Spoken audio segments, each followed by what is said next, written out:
In a quiet Georgia town where Sunday services were the heartbeat of the community, Pastor Vincent Hayes stood as a beacon of faith and respect. His sermons on trust, morality, and family values drew hundreds each week, and his calm authority made him the spiritual anchor of his congregation. By his side was his wife, Simone Hayes, a pediatric nurse known for her kindness and devotion. To everyone who knew them, they were the perfect couple, grounded in faith, devoted to service, and about to start a family. In March 2015, Simone discovered she was 6 months pregnant after years of trying. The news filled their home with joy. Vincent often mentioned the coming child in his sermons, speaking of God's blessings in fatherhood. Simone glowed, her faith and excitement evident to all who saw her. She balanced her nursing career with church duties, leading women's programs and helping with youth events. Together, they appeared untouchable, a portrait of faith and harmony. Within the church, two women were especially close to the couple. Jasmine Porter, the lively youth coordinator, was known for her energy and charisma, while Monique Davis, the quiet office manager, kept the church running smoothly behind the scenes. Both were trusted by Vincent and admired by Simone. Yet behind closed doors, these friendships took a dangerous turn. What began as innocent bonds slowly grew into something forbidden. By late spring, Simone was entangled in intimate relationships with both Jasmine and Monique. To the outside world, she remained the dutiful pastor's wife, but privately, she was caught in a web of secrecy and guilt. The relationships filled emotional voids Simone couldn't explain. Jasmine's boldness made her feel alive, while Monique's quiet strength gave her peace. The dual affairs became Simone's escape, even as they deepened her fear. She maintained her composure flawlessly, supporting Vincent's ministry, attending every prenatal appointment, and leading prayer groups. No one suspected a thing. Vincent's trust in her was absolute. He often told friends how blessed he felt to have such a loving wife, and how he couldn't wait to hold their baby in his arms. By summer, Simone's internal struggle grew unbearable. The guilt gnawed at her, but the pull of desire kept her trapped. In June 2015, Jasmine confronted her after a late-night church meeting. "How long are we going to keep hiding?" she whispered, tears in her eyes. "I love you, Simone. I'm tired of secrets." Simone froze. "You know I can't," she said softly. "It would destroy everything. Vincent, the church, my family. Please don't push this." Jasmine's frustration turned to resentment, but Simone couldn't change course. Instead, she found solace in Monique, whose calm steadiness offered temporary comfort. Yet even that peace began to unravel as the pressure mounted. In August 2015, Simone started feeling ill. She blamed exhaustion and pregnancy stress, but Jasmine insisted she get tested. When the results came back, her world collapsed. Simone Hayes had tested positive for HIV. Sitting in the doctor's office, she felt her chest tighten as the words sank in. How could this happen to her? A nurse, a pastor's wife, a soon-to-be mother. The shame was unbearable. Instead of confiding in anyone, she made a fateful decision. She would tell no one.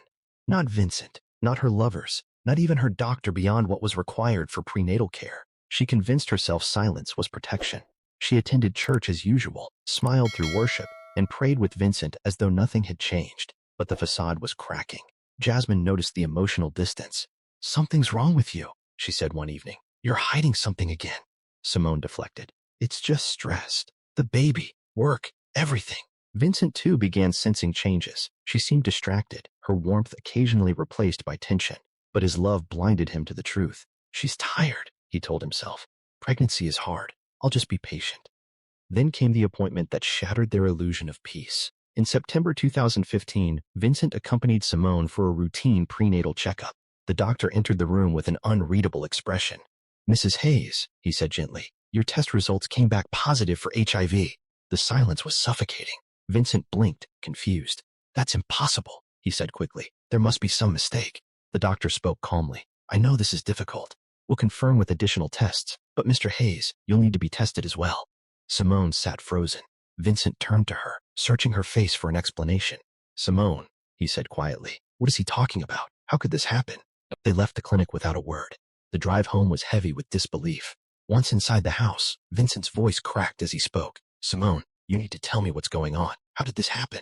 Her eyes filled with tears, but she couldn't confess. "There must be a mistake," she whispered.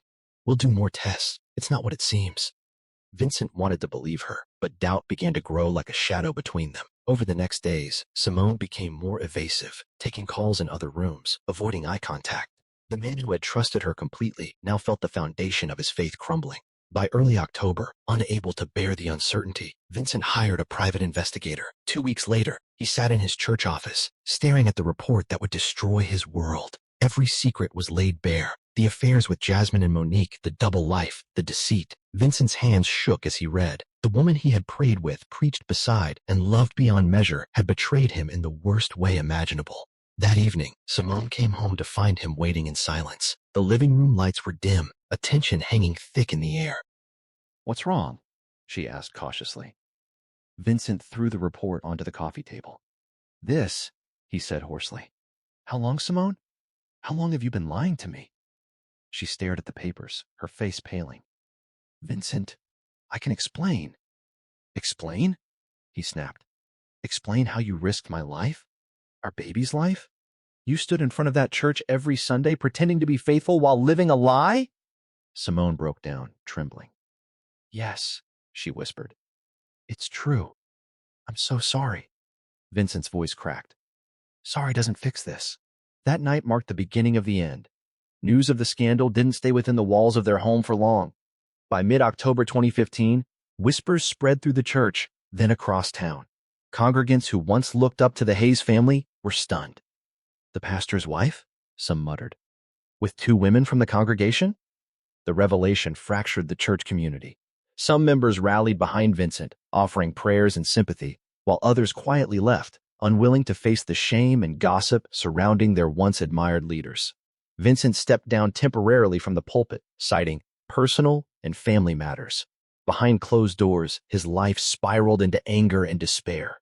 He couldn't reconcile the woman he loved with the betrayal in front of him. Simone moved out in November, staying with a cousin in a nearby town. She packed only essentials, baby clothes, her medical bag, a few keepsakes, and left the home they'd built together. Vincent watched from the doorway, silent, his expression hollow. That silence soon turned into obsession. He called her constantly, leaving long, emotional voicemails. "Simone, how could you?" One message trembled. "You destroyed everything. Our family, our church, me." When she didn't respond, his words grew harsher. "You stood next to me preaching about faithfulness. You're a liar, a hypocrite." He sent videos of himself, sometimes crying, sometimes enraged. In one, he held up their wedding photo. "Look at what you threw away," he said. "You ruined it all." At first, Simone watched them in tears. Then her sorrow turned to bitterness. She felt haunted, trapped in the role of villain, while he painted himself as the sainted victim. "How dare he?" she muttered to herself in the dark of her cousin's guest room. "He doesn't know what I've endured. He doesn't know what it's like to carry this shame." By December 2015, she tried to focus on her pregnancy and health. The stress was immense, but her baby's coming birth gave her a fragile sense of hope. Her cousin, a quiet woman of faith, tried to keep her grounded. "You can't change what happened," she reminded her. "All you can do is care for that child and yourself." Simone nodded, though deep down, anger simmered. She blamed Vincent for her public humiliation. In her mind, he had exposed her through gossip, destroyed her reputation, and now refused to let her move on. Vincent, meanwhile, battled his own demons. The diagnosis, the scandal, and the loss of his marriage had broken him. He threw himself into church work, counseling sessions, and support groups for people living with HIV, but he couldn't let Simone go. Every sermon, every prayer seemed haunted by her absence. In January 2016, Simone gave birth to a healthy baby girl. Holding her daughter for the first time brought a fleeting peace. For a few weeks, the world outside faded. She named the child quietly, choosing a name that meant new beginning. Her cousin stood by her side, promising to help raise the baby no matter what came next. Vincent found out about the birth from a mutual church member. He sent flowers, a card that read, "Congratulations on our daughter. She deserves both her parents." Simone didn't respond. Weeks later, his messages resumed, first gentle, then angry, then threatening. By March 2016, his frustration had curdled into something darker. The first disturbing text arrived late one evening. "Simone," it read, "I have the videos. You remember, the private ones. If you don't meet with me, I might have to share them." Simone froze, staring at the screen. The videos were from happier times, intimate moments she thought were private. She couldn't believe he would use them as a weapon. Another message followed minutes later. "I'm serious. Talk to me, or everyone will see the truth about you." Her heart pounded. She tried to stay calm, to ignore him, but the messages kept coming, growing more menacing each day. "You think you can walk away and live happily ever after?" one said. "Think again. I'll make sure everyone knows what you are." Simone's anxiety turned to fury. "He's threatening me," she told her cousin, trembling. "He's trying to ruin me all over again." Her cousin urged her to go to the police. Simone filed a report, but the officer said without explicit proof of blackmail or immediate danger, there was little they could do. "We'll note it," one officer told her, "but you need more evidence." It wasn't enough. The fear lingered. By April 2016, Simone's patience was gone. Every night she lay awake, replaying the threats, the humiliation, the loss. She thought about the videos, the whispers, the custody threats. Vincent was trying to control her even now, she believed, using their past to break her future. "He's never going to stop," she whispered to herself one night. "Not until he takes everything from me." One day in late April, she drove past their old house. The lights were on. The lawn, once perfectly trimmed, had grown wild. She parked across the street, staring at the home that had once been her sanctuary. Through the window, she saw Vincent moving around inside, alone, still living in the past. It filled her with a rush of conflicting emotions: sadness, anger, longing, and hate. In early May, his messages escalated. He sent screenshots from the videos. "Last chance," one text read. "Meet me at the house tomorrow, or these go public. Everyone will know what kind of mother you are." Simone's breath caught. She sat in silence for a long time, staring at her baby sleeping peacefully beside her. Something inside her hardened. For months, she had endured his calls, his threats, his emotional grip. Now, she was done being afraid. "He's not going to control me anymore," she whispered. That night, she barely slept. Her cousin noticed her pacing the small apartment, eyes red, jaw clenched. "Simone, what are you planning?" she asked softly. Simone didn't answer. She only muttered, "I just need to end this." On the morning of May 7th, 2016, Simone dressed quietly, left her daughter with her cousin, and drove toward the old neighborhood. She parked down the street from the house and waited. She had learned Vincent's routine. He jogged every Saturday morning at dawn. At 7:18 a.m., he stepped out in his running gear, stretching briefly on the porch before heading down the road. Simone gripped the steering wheel, her mind racing with every betrayal, every threat, every humiliation. He had taken her peace, her name, her life. And now, she thought, he wanted to take her child too. Her breath came fast. "No more," she said aloud. Moments later, her car lunged forward. The impact was instant. Vincent's body struck the hood, then crumpled onto the pavement. The neighborhood, usually still at that hour, erupted in screams as a neighbor ran outside, shouting for help. Simone sat motionless, staring through the windshield. Her heart pounded. "Oh God, what have I done?" she whispered. Panic set in. She hit the gas and fled, speeding through quiet streets until flashing lights appeared behind her. 2 blocks later, police pulled her over. Blood streaked the bumper. An officer approached cautiously. "Ma'am, step out of the vehicle." Simone obeyed, trembling, her mind blank. Within minutes, she was in handcuffs, surrounded by sirens and chaos. Vincent Hayes was pronounced dead at the scene. The news spread within hours. A pastor killed by his wife. A story that would shock not just the congregation, but the entire community. The death of Pastor Vincent Hayes sent shockwaves through Georgia and beyond. By that afternoon, news stations carried the story. Pastor killed by wife in apparent confrontation. Within days, the tragic details unraveled. Simone's affair, the blackmail threats, and the years of turmoil that had led to one fatal morning. The narrative gripped the public: a beloved preacher, a respected nurse, and a marriage that had crumbled under secrecy and shame. Simone was charged with second-degree murder and vehicular manslaughter. Her mugshot, tired eyes, swollen from crying, appeared on every local news broadcast. For those who had once called her First Lady at church, it was almost impossible to comprehend. By June 2016, her trial began in a packed courtroom in Fulton County. Reporters filled the benches. Former church members whispered prayers in disbelief. The prosecution painted Simone as a woman consumed by rage and revenge.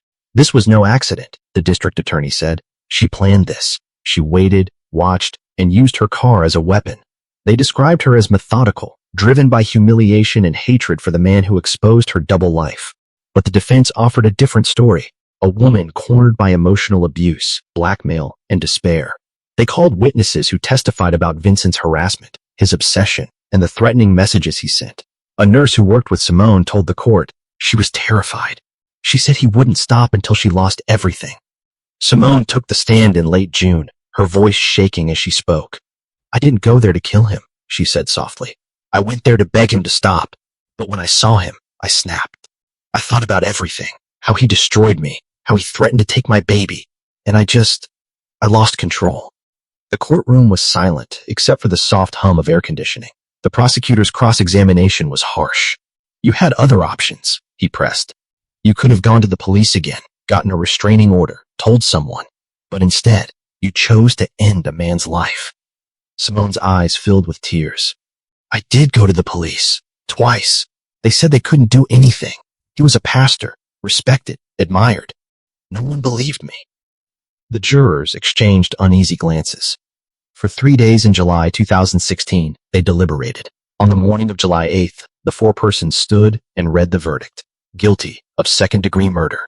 Guilty of vehicular manslaughter. Simone didn't cry. Her cousin wept quietly behind her. When the judge returned 2 weeks later for sentencing, her tone was measured but heavy. "This case is a tragedy for everyone involved. A life was lost. A child will grow up without parents. While I understand the emotional distress that preceded this crime, the law cannot ignore its outcome." Simone was sentenced to 18 years in prison, with the possibility of parole after 9. The gavel fell, and with it, the last remnants of the life she once knew. As she was led away in handcuffs, Simone looked back only once at her cousin and whispered, "Take care of her." The baby, barely 6 months old, was later adopted by that same cousin, who vowed to give her a loving home. The church Vincent once led struggled to recover. Attendance dwindled, and gossip lingered like smoke. In 2017, a new pastor, a woman from Atlanta, took over, preaching messages of forgiveness and healing. Slowly, the congregation began to mend. Simone's story faded from headlines but not from memory. Inside the Georgia Women's Correctional Facility, she kept mostly to herself. She joined counseling programs, became a peer health educator, and helped other inmates living with HIV manage their treatments. She also wrote letters to her daughter, hundreds of them, filled with love, regret, and reflections on choices that could never be undone. Her cousin kept them in a small box, waiting for the day the child would be old enough to understand. By 2019, interest in the case returned when a documentary filmmaker interviewed Simone for a series on women imprisoned for crimes of passion. Sitting in a plain interview room, her hair now cropped short, Simone spoke with quiet clarity. "I don't expect people to forgive me," she said, "but I want them to understand that silence kills. Living a lie kills.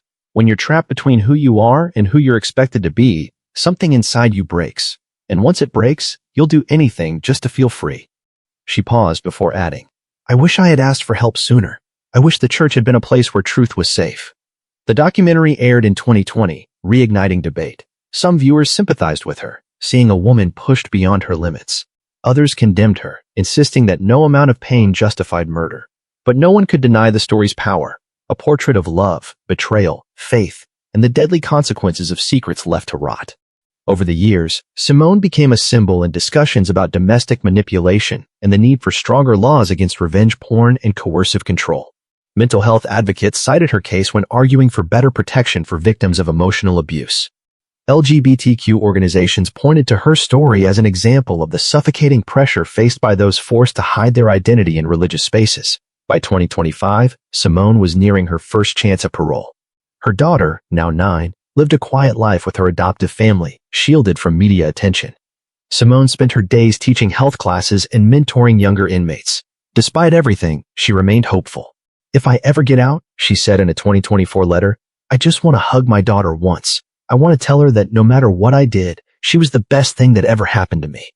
The tragic story of Vincent and Simone Hayes remains a haunting example of how hidden desires and shame can destroy lives.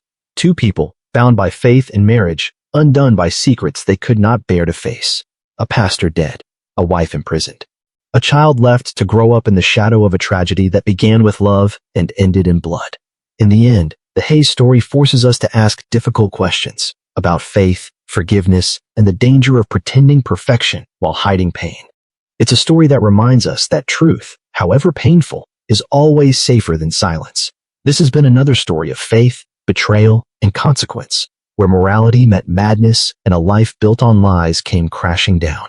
Subscribe to True Crimes Alter for more real-life stories that uncover the darkness behind devotion and the secrets that destroy even the most sacred vows.